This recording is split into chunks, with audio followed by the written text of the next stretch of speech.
Casey Gray from the Conscious Builder, and on today's episode we have Jeff Thorman on with us. Jeff has a YouTube channel called Home Renovision. He's been doing videos for over 12 years. Well, he started over 12 years ago on his website, but he's been doing YouTube videos for quite a few years now, focusing mostly on DIY, bathrooms, how to fix floor squeaks, how to plaster, how to paint, all these great topics, which I definitely recommend you check out if you're a homeowner or if you just need some tips, even if you're a contractor and you're looking to learn something new. Lots going on there. One of the reasons I really wanted Jeff on is because of all the research that he does, and he's been digging into why do we have all of these shortages. So it might not be what you think, so I really hope you enjoy this conversation. It really opened my eyes to what's going on, and I won't hold you up any longer. Here is Jeff.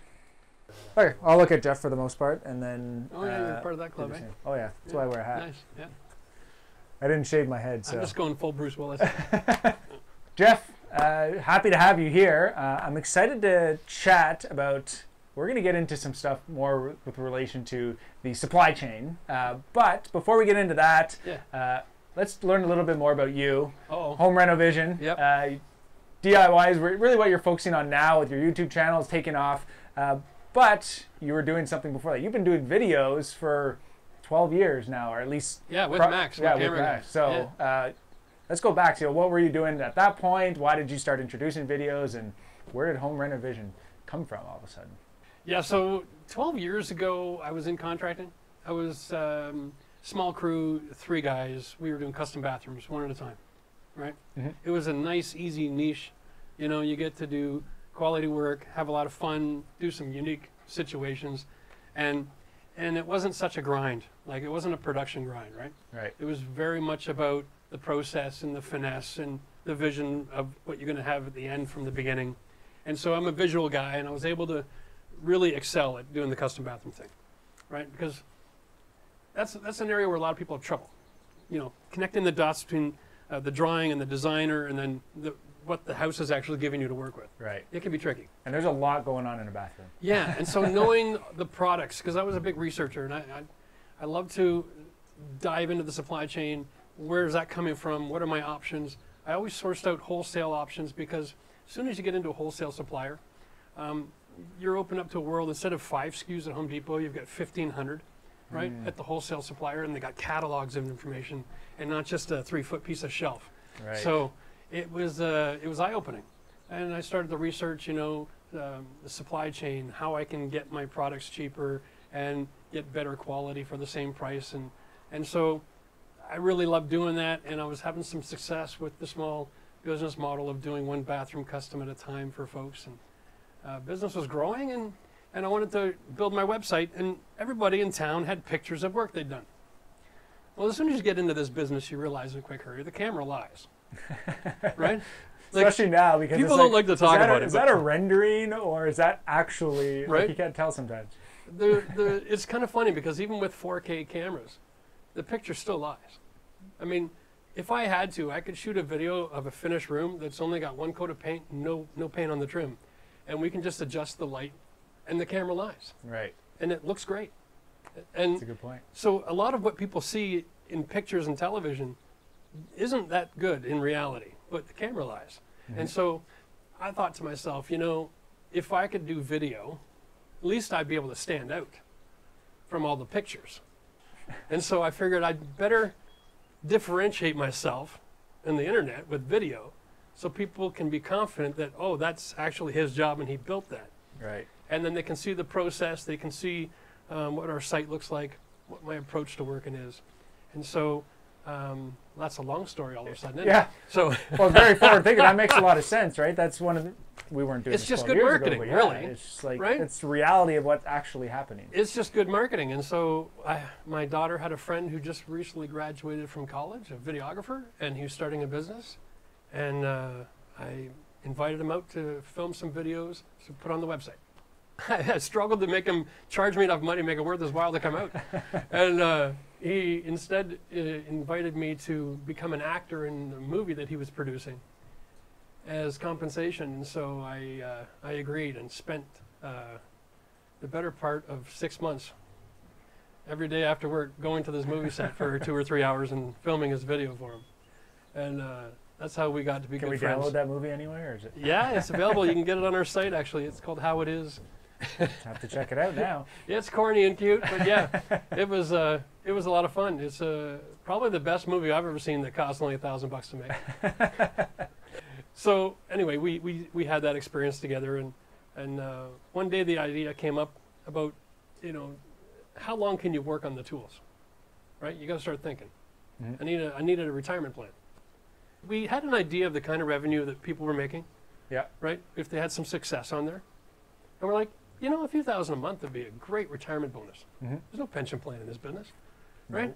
So it was like, yeah, that'd be nice, little something to fall back on, and then as time goes on, we can maybe put more attention there and grow it a little bit, and it just took off all by itself.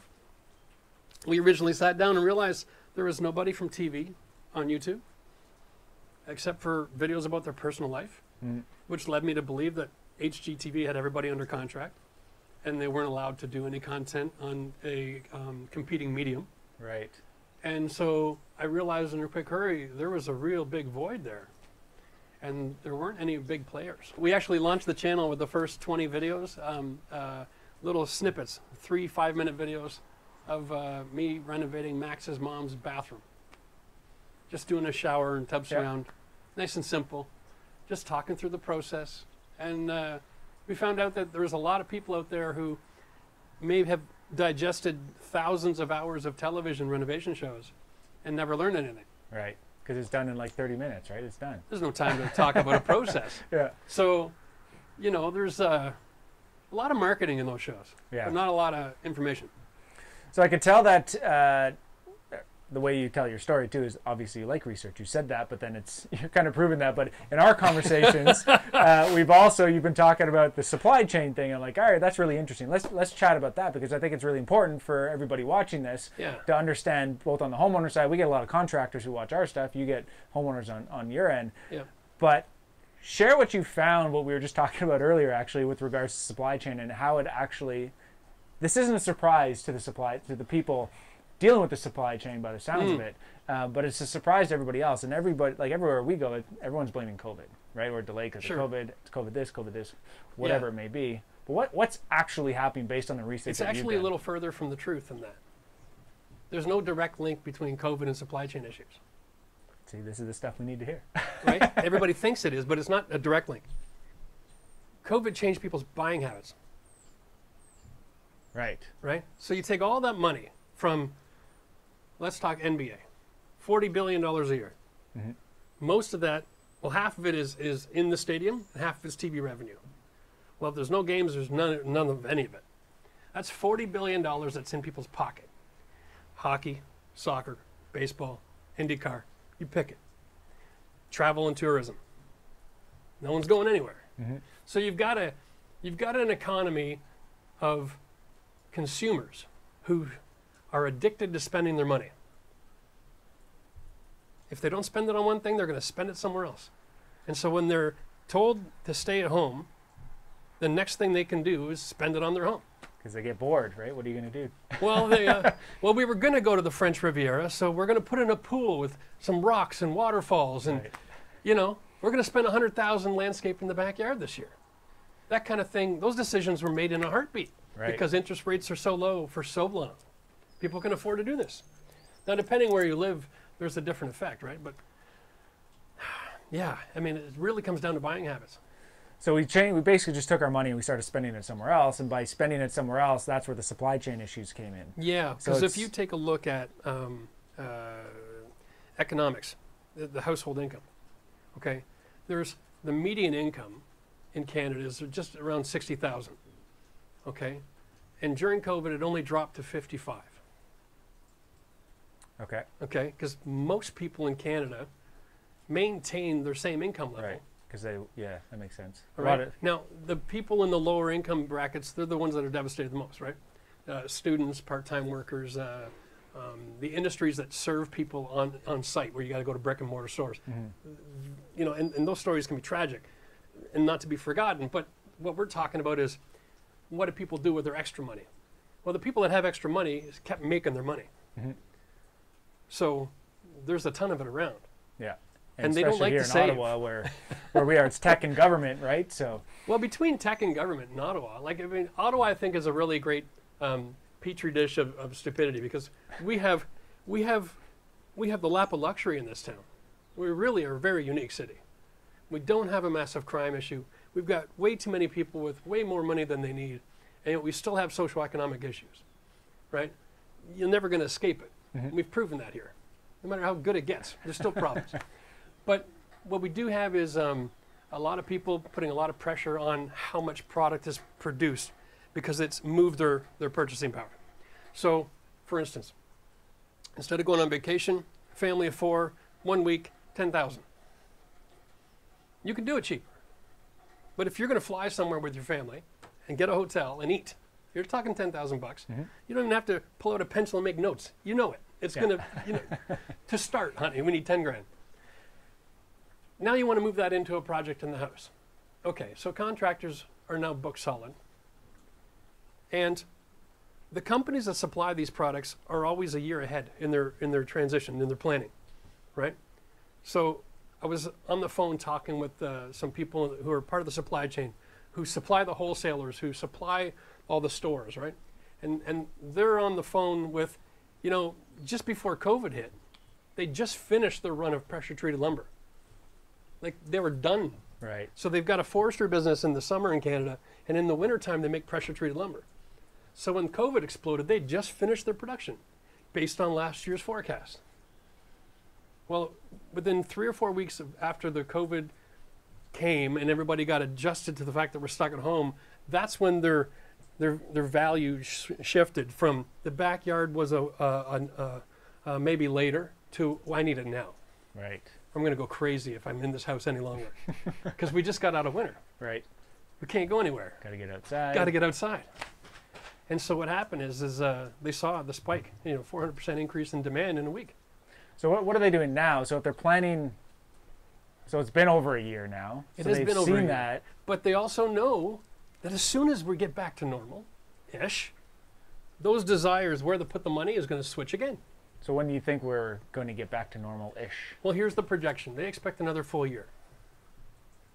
Okay? So it's 2021 now, coming into this winter cycle. They'll produce the pressure-treated lumber for 2022 based on 2019 expectation, Okay. plus population and maybe a little buffer. But what if it doesn't? Then they'll be behind still. What if it continues to That's go? supply and demand. Yeah. What's your option? You're a mill. You're set up. You're produced. You've got your forecast. You've got your business plan. You know that every 20 years you've got to double your factory because of population growth. Right. To keep your same margin, your same piece of the pie. It's a crazy spike right now, but most guys aren't set up where they can just double their production overnight. That requires a trip to the bank and borrowing money and making a facility. And then next year we're back to the old production. Yeah, and then you got this. That's a very short, 2 years is a very short term in the world of business and production facilities. It's not a long enough cycle to invest into it. Yeah. So it's easier just to jack the price up, reduce a whole pile of people from the equation as far as purchasing opportunity. And if you've got enough money and you still want to blow it, go right ahead. That's what we've got to. What are you recommending on you got millions of people on your videos. What are you recommending people do at this point, right? Because it's easy to say, like, do this or do that, but, like, what are people, I guess, what are you recommending and what are you seeing people actually doing? Well, first, you can't tell anybody what to do, right? But you can give them expectation of next year we're going to be more closer to normal. So if you see the pricing and understand it's temporary, understand that it'll be more affordable next year, and if it's an affordability option this year, then wait. The average deck is a 20-year life cycle. 25 if you're really good and handy, But it's Canada. It's wood. Yeah. So if you needed a deck last year replaced because it's dangerous, and it's a price issue and you can't afford it, just don't use it. Go a year without your deck. Right? I'd say go put plywood on it, but that'll cost you a fortune. But so it really comes down to you got to make your own personal decision. But next year it'll be more affordable, and there'll be less demand, because next year people who, not because they bought a deck this year, but people will have other opportunities to spend their money. I think next year building materials in the way of pressure treated lumber will probably, my guess is even be maybe at an all-time low cost. Interesting. Because I don't think anybody's staying home next year. Everyone's going to get I think next year we're all going to be complaining about the price of airfare. Because everyone's going to shift all that buying power and go back on an airplane to go somewhere. We'll have to remember to come back to this video. And can you imagine? Yeah. But right now you can fly to Europe for $200. So you're saying, yeah, exactly. Next year it'll be So you're saying go travel now if you're willing to do that. If or you can do the opposite, yeah, if they can let you on the plane. You. No, but so it really comes down, it's majority supply and demand. So when you're talking supply and demand, there's multiple factors that affect it. And if 5 factors are out of whack, you can go up or down 10, 15%. And those fluctuations we see, right? A 2x4 is $3 one week, it's $5 the next. Whoa, $6. Hey, that catches your attention, but you're still working. Yeah. Right? And then it goes back down to 4. Okay, the world's not over. Yeah. Now it's 10. Now it's 10, and we're like, wait a minute, like that's a little bit crazy. But at the end of the day, what we've got going on here is we've got a major change in purchasing behavior. It's not about supply and demand. There's a third factor. It's purchasing behavior. And that's really what's causing this, the curveball. And on top of that, we did have 2 major crises. You can add the hurricanes and tornadoes if you like, but they happen every year. It's part of the supply chain. Yeah. But the Texas problem was massive, right? The petrochemical industry was almost obliterated overnight and shut down. 3 months of no production or slow production, retooling, revamping. I mean, you can't have a production facility if the bathrooms are shut off because there's no water in the facility, right? Right. So all these plants got frozen, busted water pipes. And that's an issue. Right, because that's where everything, like you were at OSB. Our modern technology, right? OSB isn't just chips of wood glued together. There's additives and stuff in there that makes it weatherproof. So during construction, your house doesn't swell and rot and fall apart, right? And the resins that we use in that production cycle, 40% of them come from one plant in Texas. It was shut down. That's wild. You take 40% of a product, like supply chain, major prices over 10 or 15% variation, right? You take 40% of the supply out of the market for 3 months during a building boom. Yeah, that's a problem. Yeah. And so all the dots are connecting, right? Everything's starting to make sense now with that, with the supply and demand, people changing their spending habits. Yeah. But now if you're saying, okay, well, if you can wait, but then what are these people who want to spend their money on then?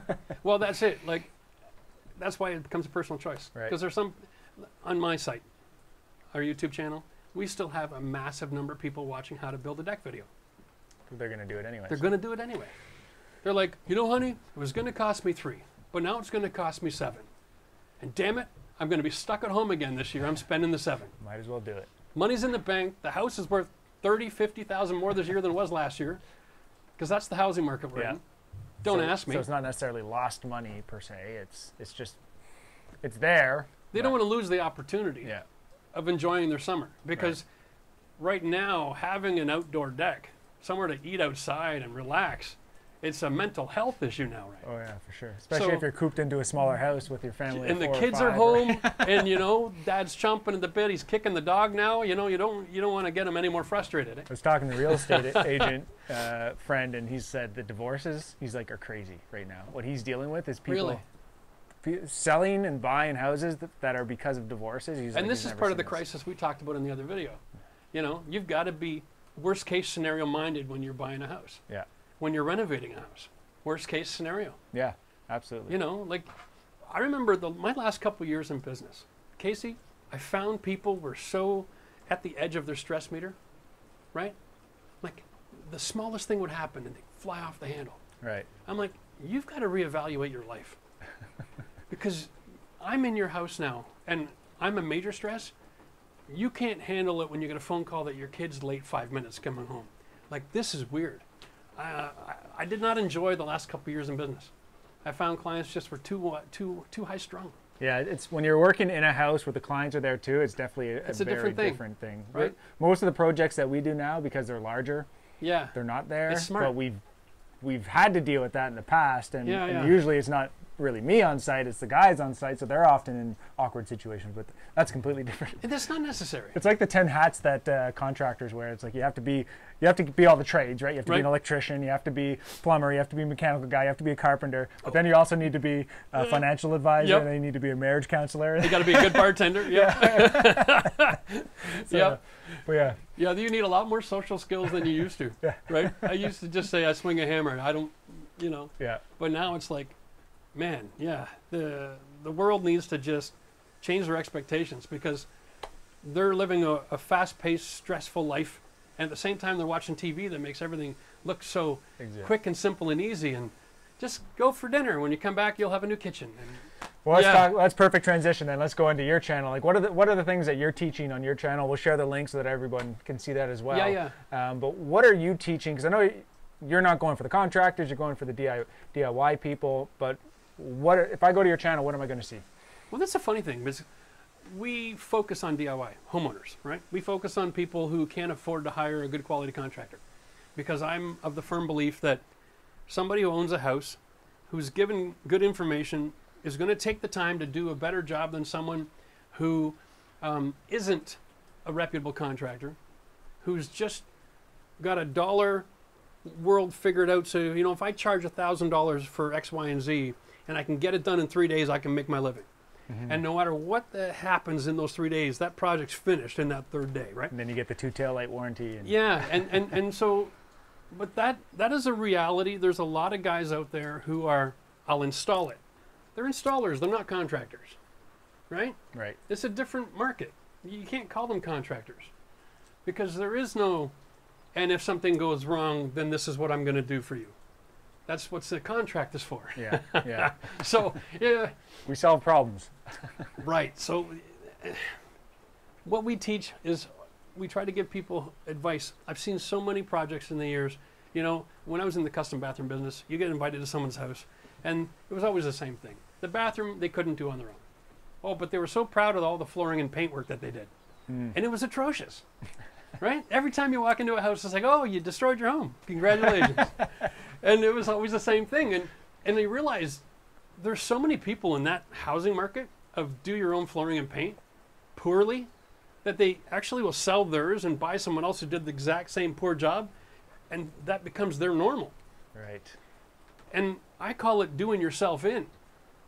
So I tried it on the channel, give people the tips and the tricks and processes, enough wisdom out there so they can do it themselves without wrecking it, right? Up their game from I did it myself. So you're going from wow to wow, you know, like that's really all it is. I'm not trying to train contractors. I'm just trying to make people have the ability so that when they're done the project, they've actually earned value in their home. Yeah. Well, not just changed ugly for new ugly. Well, that's amazing. It's refreshing that you're out doing that, because it's far from like the reality TV stuff where you can do anything and it only takes 30 minutes and everything. Oh, right? Yeah, crazy. So the fact that you're out there, you were a contractor before, right? You had that experience, and now you're teaching people how to do it, and then obviously they're watching it because you're getting all sorts of questions. And like what types of questions are you getting now? It seems like they're getting more advanced, you were saying. Well, yeah, it's funny because we have an evolution, right? We've been on for 5 years now. So 5 years ago, I did a drywall series. I taught them how to do all the taping and knives and 3 coats. And it's interesting because now I'm like, these same people are showing me their finished pictures. I'm like, wow, even though the camera lies, wow, right? Congratulations. This is kind of freaky. I had this one lady send me a picture. She watched my shed video, and she went out and built a shed. She wanted a little artist cabin in the woods. And so she made herself a shed in the woods for doing her art. And she did a brilliant job. And she was 65 years old, did it all herself. Oh, wow. You know, and you think to yourself, this is really enabling. Yeah. And so I'm creating a monster. And so I went from giving them tips and tricks and realizing that people are going to commit to projects. So we actually had to start what I call the membership program, where we have a forum. It's like, so if you're really going to dive in here, some people are going to take all the information and be practical and methodical and logical, and some people are going to go, I can do this, and be at the store in 5 minutes. And then they're going to come home, drop everything on the ground and go, I got to go watch that video again. You know, and so there's a learning gap. Yeah. And so we try to make ourselves available to answer lots of questions. I engage as much as I can on the questions in the forum. And it's amazing how much information people don't have, and they're confused because there's so much marketing out there. I think it's great that people, I think it's great for people to work on their own home, right? I don't think they always need to hire a contractor. Yeah. But there's certain things, like what we're doing, like where we're sitting here, it's like a 160-year-old house that we've gutted, Yeah, right? this is Like, not a this is not a DIY yeah. thing, right? No. But at the same time, like sometimes the contractors you kind of alluded to before that do those small jobs aren't necessarily the guys that you want doing the work, because they're not even doing the same amount of education that the homeowner might do when they do it themselves. Yeah. Right. So not everybody, but they're, as you know, especially now, demand's higher. I don't know for sure, but I'm sure there's a ton of contractors out there that just came out of nowhere and they're out doing work, and who knows how good the work is. I'm sure there's a lot of waiters out there who bought an old pickup truck and got into the contracting. Yeah. You know, so, like what do you do? Those are the things that I don't get on anybody's back who decides they want to get into working with their hands for a living, but know your limitations. Yeah. Right. Like I used to have a you got to go learn policy. from somebody who's. My policy in business was, if I can't do it myself as an individual, I won't take on the project. If there's any aspect of that project I can't complete myself, I'm not touching it, because I have a small crew. I'm not sub-trading it all out.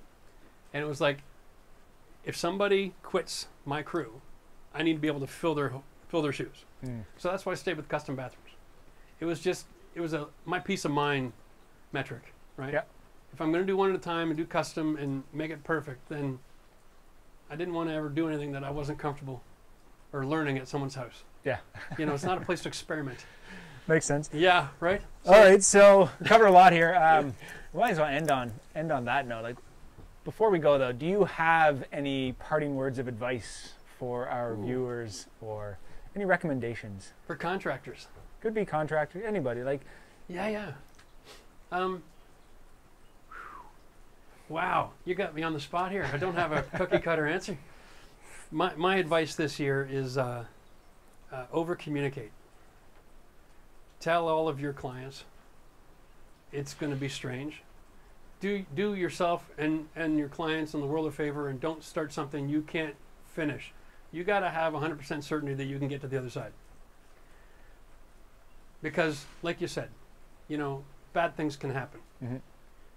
You don't want to be the guy that tears apart someone's master ensuite bath and then goes to the store and finds out there's no ABS piping around to finish the plumbing. You don't want to be that guy. No. Because then you come back and you're like, there's no ABS plumbing, made some calls, turns out it's going to be 3 weeks. 3 weeks but more without a bathroom might be enough that couple is now in divorce court. And now the house has to be sold. Yeah. And now they're both out 30 grand because the bathroom's missing. Yeah. Who knows in this market, but yeah. You know, for sure. I have one prediction that I'll share. I haven't shared anywhere else. Next year is going to be the busiest year small claims court has ever seen in its life. Because of renovations, or because of other things? Because of people with expectations that aren't realistic. And when you have a client with a too high of a level of expectation, and you have a contractor who isn't focused enough on the supply chain issue, what's going on, and really working out his job, he's going to start when he can't finish. A lot of the guys that are in that market, that are what I call the just-in-time shopping club, they're small outfits. They're 2-3 guys, and they got to be the most careful, because they don't have time to keep their ear to the ground. They don't have office days. They're on the site every day, right? They rely on the supply chain to be their protection against themselves and their organizational skill. It's got to be there, or I'm in trouble, right? Yeah. And when it fails, then the job fails. These are also the same guys that don't have enough money to open up their business to the scope that's necessary to be a successful GC. And they probably weren't charging enough to begin with. No, but the other thing is, you know, our economy is very strange. You're 3 guys, or you're moving to 20. You know, there's not a whole lot of profit in between. Yeah. And if you don't have the money to go to 20, that also means you don't have the money to give back to the client if you can't finish their project. And so a lot of people are working with these smaller outfits this year are going to be giving a deposit, and then they're going to give money when they walk through the door. And they're trying to rush the project. And it's a pay-as-you-go because we're sharing risk. Right. Bad call this year. We were distracted there, but anyways. I'll just say this. There's a lot of guys in the marketplace who are contracting, who are taking jobs, who are good people, but they aren't in a place financially where they can pivot in this storm, right? So if you're working with a small outfit, just be wise to the fact that if they are moving along and they can't move forward because of the supply chain interruption, you're all just going to have to deal with it. Yeah. Right? Be patient. Be patient, be understanding, and if there is no progress payment in the contract, if he comes to you asking for one, you know, you might even want to consider negotiating a little bit of cash for them. They got to make a living too. Yeah. And then they'll be a lot quicker to come back. But at the same time, you could be throwing good money after bad, right? Yeah. Hopefully you did your research. If you did hire the contractor who's doing that. Hopefully you did. Yeah. But for everybody watching this, you heard it here. Over communicate. I think that's always good advice, no matter what situation you're in. If you're a homeowner watching this, definitely check out Jeff's channel, Home Renovision. Lots of information there. If you're doing the work yourself, if you're a contractor, over communicate. Make sure you talk to your homeowners about what's going on. If you're not sure about what's going on, you heard it here about what's happening. So maybe you should do some research about what's happening in your city, and be sure we're all working together, right? That's when we're working with homeowners, like we're on the same team. We're working towards the same goal. That's the way we always look at it, right? Like we need to be working together. Renovations they're not vacations, right? Building a home is not a vacation. There's going to be problems. There's going to be things that happen. There's going to be mistakes made. We're all human, but we all need to work together, and that's where the communication comes in for us. Huge. So. Yeah. So, Jeff, thank you so much for being on the show. I don't know how many interviews you do, but I've been watching your videos, but done a couple. We're going to have to get you back, see if your predictions come. That would be fun. We could play the tape and then see if I was full of it. 12 months ago, this is what Jeff predicted. Yeah. Too bad you can't buy stock in the small claims court. Yeah. There you go. Glad you watched this video until the end. If you haven't already, hit subscribe, hit the bell button so you get all the notifications and all the great videos that we're doing, including more interviews like this, questions that I am answering. So if you have questions, be sure to post them in the comments below. Tech updates as well as project updates. And always remember to live consciously.